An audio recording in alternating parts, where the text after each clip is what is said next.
Hello, fellow producers, sample makers, and beat makers. Today we've got something extra special in store for you. Welcome back to the channel. It's ProdByAV, and we're about to embark on a musical journey that's going to elevate your compositions to a whole new level. Get ready for 5 beginner tips on mastering chord progressions in FL Studio. Now, if you're just getting started or you're looking to refine your skills, these tips are going to be a game changer for your music. So grab your headphones and let's dive in. Before we jump into the creative process, let's lay down the groundwork. We'll start by understanding how to set the key of a scale right here in FL Studio. It's like giving our composition a home base, a musical foundation from which everything else will spring forth from. So now we're going to set the scale. So in order to do that, you want to use your tools. Just drop down right here and go to View. Once you go to View, you'll go to Scale Highlighting. And we're going to highlight the major scale.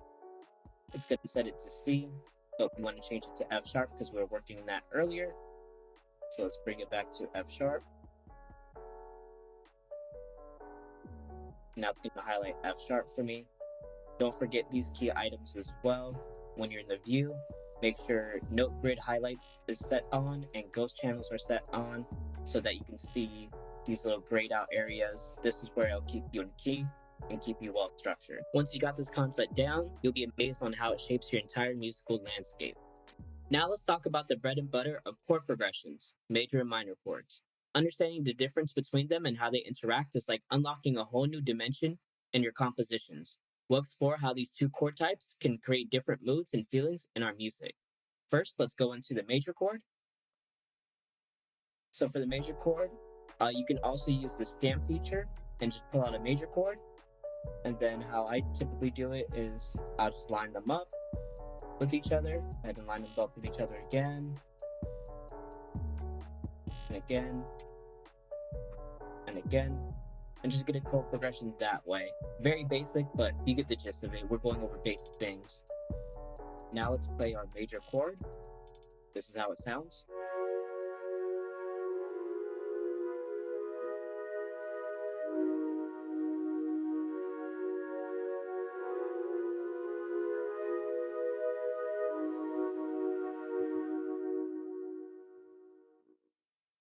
Now for the minor chord. For the minor chord, we're going to use the stamp function again, but we're also going to look at the snap to scale tool. Once this is highlighted, it makes it impossible for you to put a note out of scale.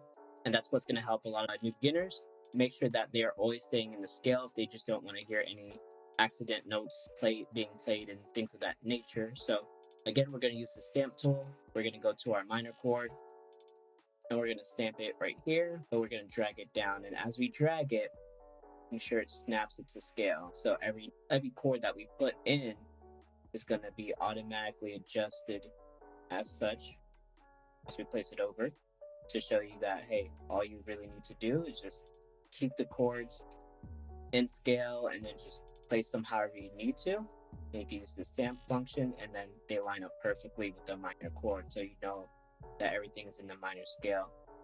And that'll just help you keep focus, make sure you don't play any wrong notes and get discouraged when you're trying to learn how to make your own chord progressions and make your own beat. And now for the minor chord.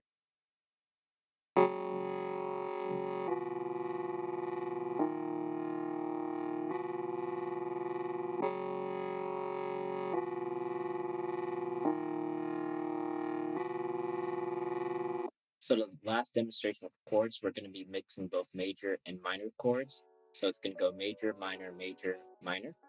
And then we're just going to play that and see how it sounds. You can always mix chords together and see what combinations you like. It can give an interesting flair to your beats.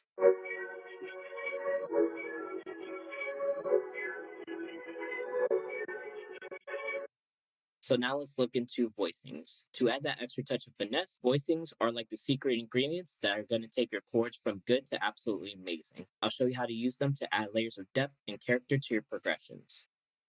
Now we're going to be looking into chord voicing. So for the chord voicing, we're going to be playing around with the major scale. Let's see how it sounds first.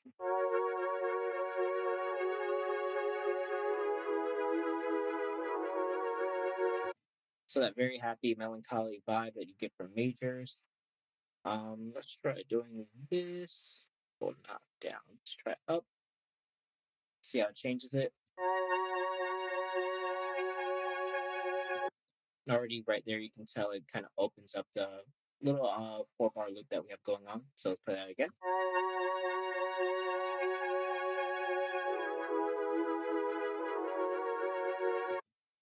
We can open it up some more. Let's see with these.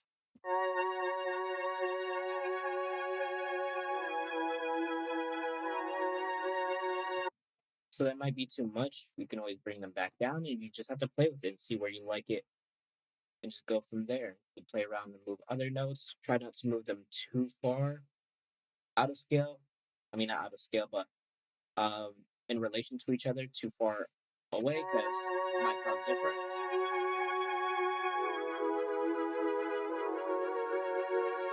So a lot of times people will say, hey, this might sound bad if they're too far away.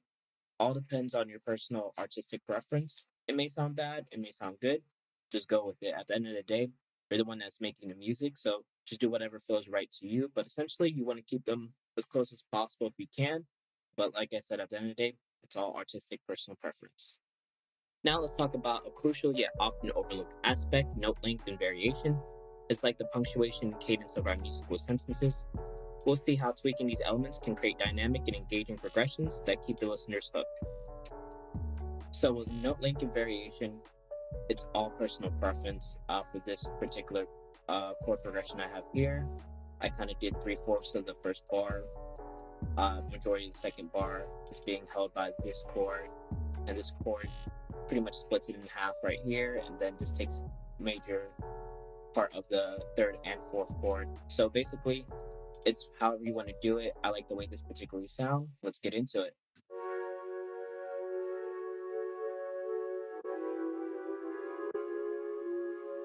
Last but definitely not least, let's explore the art of strumming chords. This is going to add a personal touch, dynamic texture that breathes life into our progressions.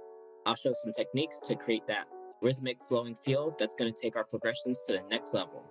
So the quickest way to strum notes in FL Studio, we're going to hit Command and A for all, and then we're going to hit Option S to bring the strumizer up. That's the quickest way you can do it. You can play with these options to go ahead and see what settings and preferences are best for you. And another way to do it manually is going to be select and shift and use the mouse wheel to scroll the note and then out of its position so it's no longer snapped to that particular setting. So you can have it very loosely off grid versus it being snapped to the grid, however steps or whatever you have it set up to be. So it gives you more precision over just allowing it to do it this way. But you can do it that way. You can keep it snapped to a particular style that you like it. Let's go into how these notes are going to sound completely strummed.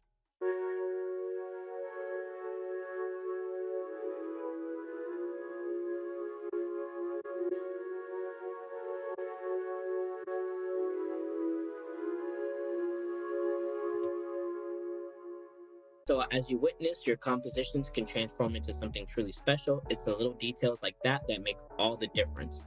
And there you have it, 5 beginner tips on mastering chord progressions in FL Studio. Remember, this is just the beginning. The more you play around, the more you'll discover, the more unique music you can make.